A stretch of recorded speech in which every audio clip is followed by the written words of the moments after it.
Hello students, welcome to Indira coaching classes. Indira coaching classes में आपका स्वागत है। इस वीडियो में हम 10 ऑब्जेक्टिव टाइप्स क्वेश्चंस को डिस्कस करेंगे और ये एमसीक्यू मल्टीपल चॉइस क्वेश्चन की तैयारी के लिए बहुत इंपॉर्टेंट है। Social science question collected from test paper, 1 mark scanning questions these are. Therefore watch this video up to the end and like this video. If you have not subscribed Indra Coaching Classes YouTube channel, please subscribe, press the bell icon and like the video, share it to your friends who are the outgoing you see students of class 10 Seva. Then first question today is, आप देखिए first question है कि who is the writer of Katha Gita. कथा गीता के लेखक का नाम क्या है? तो उनका नाम है भट्टदेव। आपकी किताब में भट्टदेव दिया हुआ है। उनका बड़ा सा नाम है कथा गीता के रचयिता, और हिंदी आसामी साहित्य को इन्होंने प्रोज स्टाइल में एक नया आयाम दिया। A new form he gave. And pros writing जो है ना, इन्हीं के समय से शुरू होता है। और इनका पूरा नाम जो है ना, बैकुंठनाथ भागवत भट्टाचार्य, बैकुंठनाथ भागवत भट्टाचार्य जी। और आपको ये बड़ा नाम याद नहीं करना है, जानना चाहिए लेकिन।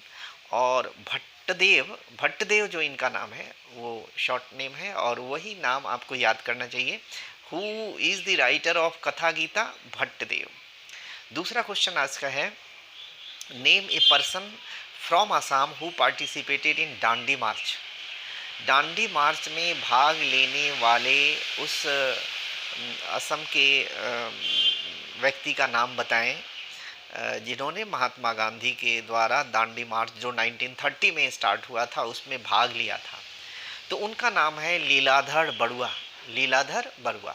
वो उस समय स्टूडेंट थे, कलकत्ता में पढ़ रहे थे, और वो साबरमती से दांडी तक गांधी जी ने जो सिविल डिसोबीडियंस मूवमेंट को शुरू किया था एक यात्रा के साथ, दांडी मार्च के साथ, इसको सॉल्ट सत्याग्रह भी कहते हैं। साबरमती से दांडी तक गए थे। 12 मार्च को उन्होंने ये यात्रा शुरू की थी 72 लोगों के साथ, फॉलोअर्स के साथ, और 6 अप्रैल को वहाँ पहुँचे, नमक बनाया, कानून तोड़ा और गिरफ्तार हो गए। सिविल डिसोबीडियंस मूवमेंट स्टार्ट हो गया। तो उस यात्रा में, उस दांडी मार्च में जो साबरमती से शुरू होकर के दांडी तक गया था, उस दांडी मार्च में असम के लीलाधर बरुआ ने हिस्सा लिया था। उस समय वो विद्यार्थी थे, कलकत्ता में पढ़ रहे थे। अभी दूसरा question, name the first Ahom prince, first political prisoner. Name the first Ahom prince और first political prisoner who rose against the British government in Assam. मैंने पहली बार नेम द अहम प्रिंस और first political prisoner who rose against the British government in Assam. तो आपको मालूम है in 1826 as per the Treaty of Yandabu took place and British occupied Assam. They started ruling it. But 2 साल भी नहीं बीते थे कि अहम डायनेस्टी के गोमधर कुंवर ने रिवोल्ट कर दिया अंग्रेज़ों के खिलाफ। और ये लीडरशिप था धनंजय बोरगोहाई का के लीडरशिप में इन्होंने किया। 1828 में ही हो गया। बासा एक जगह है, वहाँ पर एक पूरे रीति रिवाज के साथ इनको राजा घोषित कर दिया गया।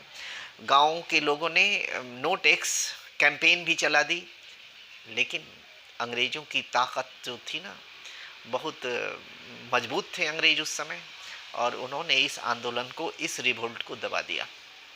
तो गोमधर कुंवर, the first Ahom Prince who revolted against the British rule in Assam, तो 1826 में वो ऑक्यूपाई करते हैं, और 2 साल के अंदर ही हमारे यहाँ पर अहोम डायनेस्टी के राजकुमार ने रिवोल्ट कर दिया। ये है Gomdhar Konwar. What is the Bihu called by the Mising tribe? Bihu को मिसिंग ट्राइब क्या कहते हैं? बिहू को मिसिंग ट्राइब क्या कहते हैं? यानी कि बिहू मिसिंग ट्राइब जो है यहाँ पर असम में, वो बिहू का किस नाम से बिहू को बुलाते हैं, पुकारते हैं? तो अली आई लिरिगांग, अली हाइफन आई सॉरी लिरिगांग, इसका स्पेलिंग आप बुक में देखेंगे। अली आई लिरिगांग कहते हैं, मिसिंग लोग कहते हैं बिहू को। लेकिन बिहू को लालुंग कम्युनिटी के, लालुंग ट्राइब के लोग क्या कहते हैं? तो वो कहते हैं बहागी उत्सव, बहागी उत्सव और बहागी मेला, दो नाम से वो पुकारते हैं लालुंग लोग। और बोडो ट्राइब के लोग इसे बाईसागु कहते हैं। तो ये तीन ट्राइब तीन नाम से बुलाते हैं, और इसका जो प्रॉपर नाम है, प्रचलित नाम है, बिहू है। और ये प्रश्न भी आ सकता है कि लालुंग बिहू को क्या कहते हैं, बोडो ट्राइब इसको क्या कहते हैं, और ये मिसिंग क्या कहते हैं? तो मिसिंग कहते हैं अली आई लिरिगांग, लालुंग कहते हैं बोहागी उत्सव, और बोडो ट्राइब के लोग कहते हैं बाई सागु। ये तीन नाम इसको याद करना जरूरी है। In which continent is the Ecuador located? Ecuador एक कंट्री है, लेकिन इक्वेटोर कभी कभी कंफ्यूज हो जाता है। आपने क्वेश्चन में इक्वेटोर पढ़ लिया, उसको समझ लिया और मिसप्लेस आंसर गलत दे दिए। तो इक्वेडोर किस कॉन्टिनेंट में है? साउथ अमेरिका में इक्वेडोर है। किताब में आप देख सकते हैं, ज्योग्राफी के किताब में कंट्रीज एंड देयर कैपिटल में वो क्या कहते हैं, कॉन्टिनेंट वाइज कंट्रीज का नाम दिया हुआ है। तो वे इक्वेडोर साउथ अमेरिका में है। Who was the first permanent president of the constituent assembly? तो ये बार बार नाम आता है कि first permanent president constituent assembly का कौन थे? तो कॉन्स्टिट्यूएंट असेंबली बनी 1946 में। 9 दिसंबर 1946 को इसकी पहली बैठक हुई, और उसके उसके जो परमानेंट प्रेसिडेंट हुए वो हो गए doctor Rajendra Prasad. Permanent president, first permanent president. तो ये परमानेंट प्रेसिडेंट ही यहाँ पर ठीक होगा, फर्स्ट परमानेंट की ज़रूरत नहीं है। फर्स्ट प्रेसिडेंट जो हुए थे वो सीनियर मोस्ट मेंबर हुए थे डॉक्टर सचिदानंद सिन्हा, और परमानेंट प्रेसिडेंट जो हुए थे डॉक्टर राजेंद्र प्रसाद। आगे चल के ये भारत के राष्ट्रपति बन गए। तो who was the permanent president of the constituent assembly? संविधान सभा जो बनी, संविधान लिखने के लिए संविधान सभा जो बनी, उसके परमानेंट प्रेसिडेंट कौन थे? तो उसके परमानेंट प्रेसिडेंट थे डॉक्टर डॉक्टर राजेंद्र प्रसाद। और फर्स्ट प्रेसिडेंट 9 दिसंबर 1946 को जो बने वो हुए डॉक्टर सचिदानंद सिन्हा। दूसरा क्वेश्चन है, who became the chairman of the drafting committee of Indian constitution? भारतीय संविधान के ड्राफ्टिंग कमेटी के जो चेयरमैन कौन थे, चेयरमैन कौन हुए? तो डॉक्टर बाबा साहेब भीमराव अंबेडकर, बहुत प्रचलित नाम। इन्होंने संविधान सभा में जो ड्राफ्टिंग कमेटी बनी थी उसके चेयरमैन थे ये। Who became the viceroy of India after Lord Curzon? Lord Curzon के समय 1905 में बंगाल पार्टीशन लागू हो गया, लेकिन वो चले गए। और उसके बाद में कौन आए वायसराय बन के भारत का? और वायसराय बन के भारत का जो आए वो थे लॉर्ड मिंटो, वो थे Lord Minto. Name the most popular district of Assam as per 2011? 2011 के अनुसार सबसे ज़्यादा जनसंख्या वाला जिला असम का कौन है? तो सबसे ज़्यादा जनसंख्या वाला जिला जो असम का है वो है नौगांव। और सबसे कम जनसंख्या वाला भी साथ साथ जानना चाहिए, वो है Dima Hasao. Nagaon most populous and Dima Hasao least populous. सबसे ज़्यादा नगांव में और सबसे कम डीमा हसाओ में है। नेक्स्ट क्वेश्चन जो है ना आपका आज का 10वां क्वेश्चन है, name the continent mostly affected by desertification. उस महादेश का नाम बताएं जो सबसे ज़्यादा रेगिस्तानीकरण से सबसे ज़्यादा प्रभावित है। यहाँ ज़्यादा डिजर्टिफिकेशन हुआ है, बहुत ज़्यादा लोगों को तकलीफ हुई है।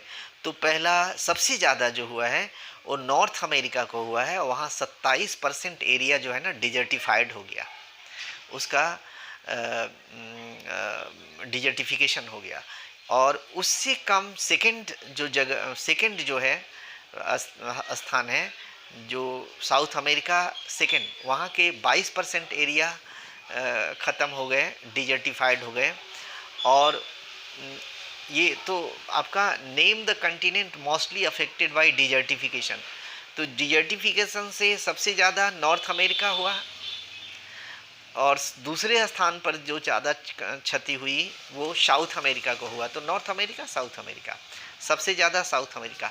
लेकिन ये क्वेश्चन बहुत इम्पोर्टेंट ये भी आता है कि दुनिया का कितना परसेंट लैंड एरिया जो है ना डिजर्टिफाइड हो गया है, कितना दुनिया का? तो दुनिया का 35% हुआ है। सबसे ज़्यादा अफेक्ट हुआ है नॉर्थ अमेरिका 27%। और दुनिया का ये 35% जो है ना, name the continent mostly affected by desertification, ये तो नॉर्थ अमेरिका है। लेकिन वर्ल्ड का कितना परसेंट डिजर्टिफिकेशन हो गया है? तो 35%।